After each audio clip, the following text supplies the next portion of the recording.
அதனால்தான் இப்படிப்பட்ட அபரிமிதமான வெற்றியும் இந்தியா பிளாக்குக்கு சரிவும் ஏற்பட்டிருக்கிறது.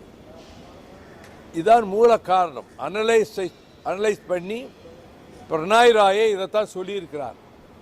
பீகார் ரிசல்ட்டினுடைய மிக முக்கியமான காரணம் சுயேட்சை வேட்பாளர்கள் நிரம்ப அவர்களின் வாக்குகள் பெருமளவு சரிந்து அப்படியே பாரதிய ஜனதா நிதிஷ்குமார் அணிக்கு விழுந்து விட்டனர். அதனால்தான் வெற்றி பெற்றிருக்கிறார்கள்.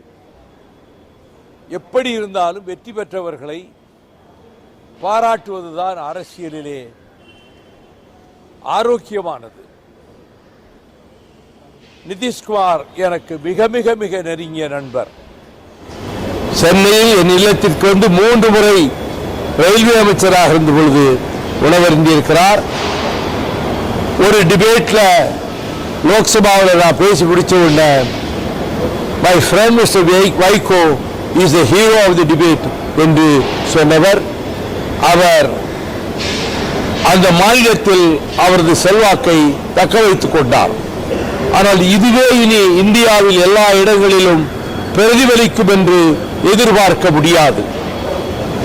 இந்த தேர்தல் முடிவுகளை கண்டு இங்கே இருக்கிற திராவிட முன்னேற்ற கழகத்தின் தலைமையிலான கூட்டணியை எதிர்க்கிற கட்சிகள் நாமும் வெற்றி பெற்று விடலாம் என்று மனப்பால் குடிக்கலாம், கனவு கோட்டைகள் கட்டலாம். அது ஒன்றும் நடக்காது. தமிழகத்தில் திராவிட மாடல் நல்லாட்சி நடத்தி வருகிற என் ஆர்வீர் சகோதரர் மாண்புமிகு தளபதி ஸ்டாலின் தலைமையிலான கூட்டணிதான் மிகப்பெரிய வெற்றியை பெறும். தனி மெஜாரிட்டி டிஎம்கேக்கு கிடைக்கும். அதில் எந்த மாற்றமும் இல்லை. எனக்கு அதில் எந்த ஐயப்பாடும் இல்லை.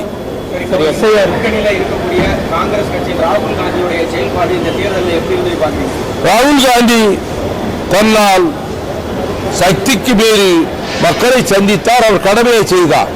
அவர்களுக்கெல்லாம் சோர்ந்து போகிறவர் அல்ல, இன்னும் வேகமாக செயல்படுவார். தமிழகத்தில் எஸ்ஐஆர் எப்படி பாருங்க சார்? வலித்துக் கொண்டிருக்கிற எதிர்ப்புகள்.